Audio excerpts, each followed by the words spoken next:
அடுத்தது தாராபுரத்தை சேர்ந்த பதில் விரைவா வேணுமா அப்துல்லாங்கிறவர் கேட்கிறார். என்ன கேட்கிறாருன்னா, சுன்னத் ஜமாத் சார்பில் தொழுகையில் ஓதப்படும் ஆரம்ப துவாவான சுப்ஹான கல்லாஹும்ம என்ற துவா பலவீனம் என்று டிஎன்டிஜே சார்பில் கூறப்படுகிறது. அந்த துவா எதனால் பலவீனம், அந்த அறிவிப்பில் வரும் அறிவிப்பாளர் யார் பலவீனம் என்பதையும் எந்த கிதாபில் குறை கூறப்பட்டது என்பதையும் பாகம் பக்கம் என்னுடன் சொல்லவும் அப்படின்னு கேட்கிறார். இது ஒரு ஆலிம் கேட்ட கேள்வி சொல்லியிருக்காரு. அதாவது அந்த தக்பீர் கட்டின உடனே 3 விதமான துவாக்கள் மக்கள் ஓதுறாங்க. ஒன்னு, அதாவது அந்த தக்பீர் கட்டி அல்ஹம்து சூரா ஓதுவோம்ல, அதுக்கு முன்னாடி இடையில சில பேர் என்ன செய்யறாங்கன்னா வஜ்ஜஹத்து வஜ்ஹில் அல்லதி அந்த வஜ்ஜஹத்து ஓதிடுறாங்க. சில பேர் என்ன செய்யறாங்கன்னா அல்லாஹும்ம பாயிது பைனி பைன ஹதாயா அந்த துவா ஓதுறாங்க. சில பேர் என்ன செய்யறாங்கன்னு கேட்டா, பல பேர் ஹனபி மதுஹபுக்காரங்க அது சுப்ஹான கல்லாஹும்ம அப்படிங்கிற ஓபிஹம்திக அப்படின்னு சொல்லிட்டு என்ன செய்யறாங்க, தபாரக அஸ்முக வதஆலா ஜத்துக வலா இலாஹ கைருக அப்படிங்கிற ஒரு துவாவை என்ன செய்யறாங்க ஹனபி மதுஹபுக்காரங்க ஓதுறாங்க. இந்த 3 துவாக்கள்ல நாம என்ன சொல்றோம்னு கேட்டா, அந்த வஜ்ஜஹத்து ஓதுறீங்களா அது ஓகே, கரெக்டான ஆதாரம் இருக்கிறது, அதை வந்தாலும் ஓதிக்கிட்டு போங்க.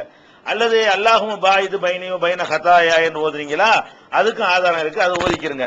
ஆனா இந்த சுப்ஹான கல்லாஹும்மன்னு ஓதுற சனா இருக்குல்ல, சனான்னு சொல்றாங்க இல்லையா, இதுக்கு ஏற்க தகுந்ததாக ஆதாரம் இல்ல அப்படின்னு நம்ம சொல்றோம். எதனால சொல்றோம்னு கேட்டா, ஃபர்ஸ்ட் இது முஸ்லிம்ங்கிற நூல்ல 606வது ஹதீஸா இடம்பெற்றிருக்கிறது. அதுல என்ன அதுல வருதுன்னு கேட்டா, அன்ன உமர் இப்னுல் கத்தாப் கான யஜ்ஹர் பி ஹாவுலாயில் கலிமாத், உமர் இப்னுல் கத்தாப் அவர்கள் இந்த சொற்களை சத்தமிட்டு சொல்வார்கள் அப்படின்னு வருது. தொழுகையில சொல்வார்கள் இந்த சுப்ஹான கல்லாஹும்மங்கிற இந்த வார்த்தையை போட்டுட்டு இந்த வார்த்தையை இப்னு உமர் ரலியல்லாஹு அன்ஹு அவர்கள் சத்தமா சொல்லுவாங்க அப்படின்னு வருது. இதுல பல விஷயம் இருக்கிறது. ஒன்னு, இது ரசூலுல்லாஹ் சம்பந்தப்படவே இல்லை, உமர் ரலியல்லாஹு அன்ஹு சத்தம் போட்டு சொல்லுவாங்கன்னு வந்திருக்கிறது நம்பர் 1. அதனால இது நம்ம ஆதாரமா எடுத்துக்கொள்ள இயலாது. ஆனா வஜ்ஜஹத்து அல்லாஹும்ம பாயிது பைனிங்கிறது ரசூல் ஸல்லல்லாஹு அலைஹி வஸல்லம் சொன்னதாக தெளிவாக சொல்லப்பட்டிருக்கிறது. இது உமர் சொன்னதா வந்துருது. ரெண்டாவது உமர் அவர்களும் இது தொழுகையில சொன்னாங்கன்னு வரக்கானா, சும்மா அந்த வார்த்தையை சத்தம் போட்டு சொன்னாங்க. ஏதோ சில சந்தர்ப்பங்கள்ல இறைவனை புகழ்றது நினைச்சிருக்கலாம், அவரு சொல்லி இருக்கலாம். ஆனால் தொழுகையில இதை சொல்லணுங்கிற மாதிரி தக்பீர் கட்டின உடனே சொல்லணுங்கிற மாதிரி அந்த மாதிரி எந்த ஒரு டீட்டெயிலும் இந்த செய்தியில காணப்படல. நம்பர் 2. மூணாவது என்னன்னு கேட்டா, இதை ஆதாரமா எடுக்கிறவங்களும் இதை அமுல்படுத்துறது இல்ல. அவர் சத்தமா தானே ஓதிருக்கிறாரு, நீங்க என்ன பண்ணணும், தக்பீர் கட்டிட்டு சுப்ஹான கல்லாஹும்ம வபிஹம்தி அப்படிலாம் ஓதணும்.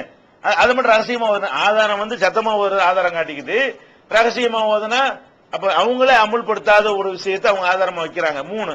நாலாவது என்னன்னு கேட்டா, உமர் ரலியல்லாஹு அன்ஹு அவர்கள் இப்படி சொன்னதாக முஸ்லிம்ல வந்தாலும் இதை உமர் ரலியல்லாஹு அன்ஹு கேட்டு அறிவிக்கிற அப்தாங்கிற ஒரு ஆள் அறிவிக்கிறார்.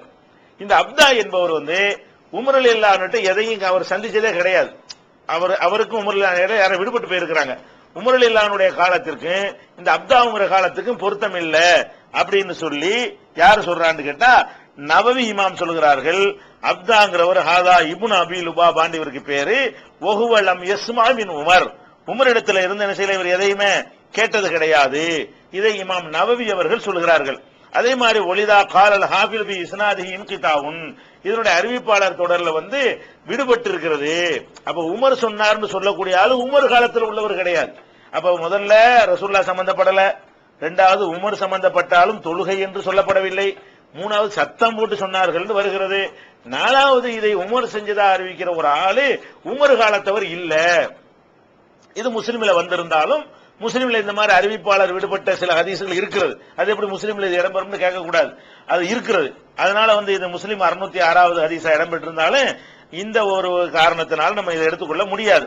அடுத்தது என்னன்னு கேட்டா, திருமதியில 225வது ஹதீஸாக ரசூலுல்லாவை தொடர்புபடுத்தி வருகிறது.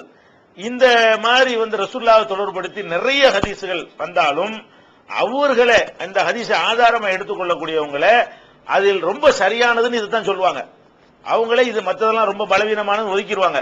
யாரு இந்த அமுல்படுத்துகிறார்களோ அவர்களை எதை ரொம்ப சரியானது என்று சொல்வார்களோ அந்த ஹதீஸ் இந்த திருமதியில உள்ள 225வது அறிவிப்பாளர் ஹதீஸ் தான் அது இருக்கு. அதுல என்ன வருதுன்னு கேட்டா, அன் Abi Said al Khudri, Abu Said al Khudri அறிவிக்கிறார்கள்.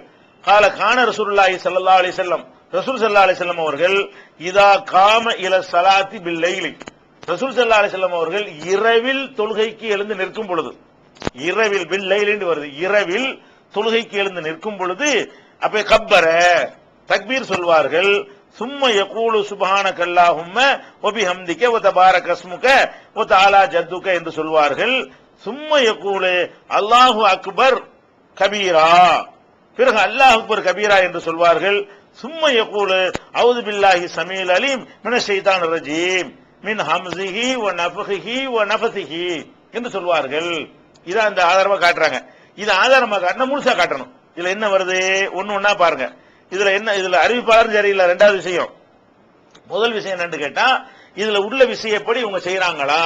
இந்த சுப்ஹானக அல்லாஹும்ம ஓதக்கூடியவங்க என்ன செய்யணும்? அதாவது முதல்ல கப்பர அல்லாஹு அக்பர்னு தக்பீர் கட்டிடுறோம். அதுக்கப்புறம் சுப்ஹானக அல்லாஹும்ம ஓதிட்டீங்களா, சரி. அதுக்கடுத்து என்ன செய்யணும்? சும்ம யகூலு அல்லாஹு அக்பர் கபீரா, அல்லாஹு அக்பர் கபீரான்னு பின்னாடி ஒருக்கா சொல்லணும். அல்லாஹு அக்பர்னு முதல் ஒருக்கா சொல்லிவிடணும். அப்புறம் சுப்ஹானக அல்லாஹும்ம வ பிஹம்திக வ தபாரக அஸ்முக வ தஆலா ஜத்துக வ லா இலாஹ கைருக அப்படின்னு ரெண்டாவது சொல்லணும். மூணாவது என்ன சொல்லணும்? அல்லாஹ் அக்பர் அல்லாஹ் அக்பர் கபீரா அப்படின்னு சொல்லணும். நாலாவது என்ன சொல்லணும்னு கேட்டா, அஊது பில்லாஹி ஸமீல் அலீம் மினஷ் ஷைத்தானிர் ரஜீம் மின் ஹம்ஸிஹி வ நஃபஸிஹி வ நஃபஸிஹின்னு சொல்லணும். இவ்வளவு சொல்றாங்களா? இதத்தானே நீங்க ஆதாரமா காட்டுறீங்கன்னா, இது ஆதாரமா காட்டினா இது அமுல்படுத்தணும். அதுல ஒரு துண்டை மட்டும் எடுத்துக்கிறது இது பேசிக் அவங்களே இது மாறுறாங்கன்னு விளங்குறது. அது போக இது வந்து இரவில் எழுந்து தொழும் பொழுதுன்னு வந்திருக்கிறது. அப்ப இது வந்து கடமையான தொழுகைக்கெல்லாம் கிடையாது.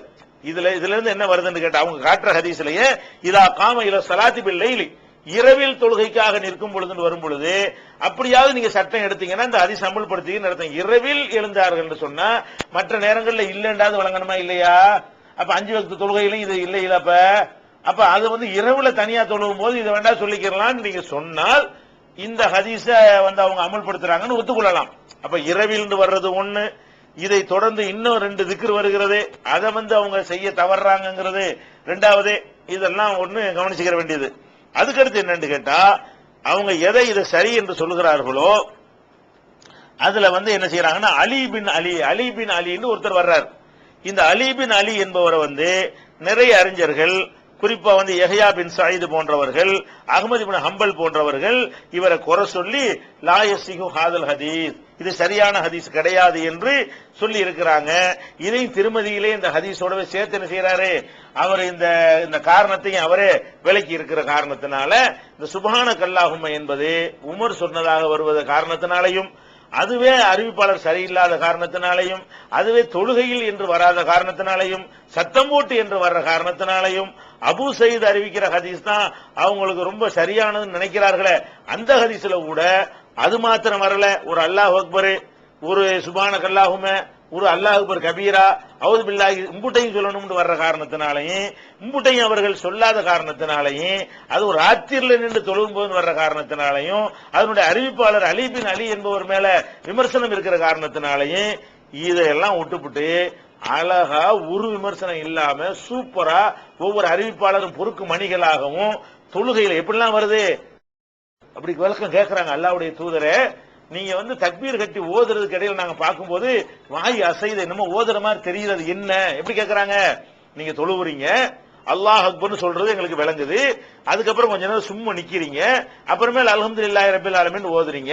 இந்த சும்மா நிக்கும் போது நீங்க சும்மா தான் நிக்கிறீங்களான்னு நாங்க உத்து பார்த்தோம்னு சொன்னா உங்க வாய் வேற அசையுது, அப்படின்னா நீங்க அந்த டைம்ல என்னதான் ஓதுவீங்க அப்படின்னு அபூ ஹுரைரா அவர்கள் கேட்கும் பொழுது ரசூலுல்லாஹ் என்ன செய்றாங்க, அல்லாஹும்ம பாயித் பைனி வ பைன ஹதாயாய கமா பாஅத்த பைனல் மஷ்ரிகி வல் மக்ரிபி அப்படின்னு சொல்லி என்ன செய்றாங்க, அந்த துஆவை வந்து ஓதி காட்டுறாங்கன்னு நம்ம பாக்குறோம். அப்ப நீங்க என்ன விளங்கணும் இதுல இருந்து? இவ்வளவு தெளிவா தொழுகை என்று குறிப்பிடப்பட்டு இவ்வளவு தெளிவு புகாரிகளையும் இந்த ஏராளமான ஹதீஸ்லையும் நல்ல ஆட்கள் வரும். இது என்ன, இதுக்கே இதை வெறுக்க வேண்டிய அவசியம் என்ன? அதனால அனபி இமாம் நாங்க அனபின்னு எங்களை சொல்லிக் கொண்ட காரணத்தினால இவ்வளவு அழகான அறிவிப்பு வந்தா கூட நாங்க விட்டுருவோண்டா. இது என்ன, இது சரியா? இது தொழுகை விஷயத்துல நமக்கு ஏங்க ஆளுக்கு மேல விருப்பம் வரணும்? அல்லாஹ்வுடைய ரசூல் மேலையில விருப்பம் வரணும்.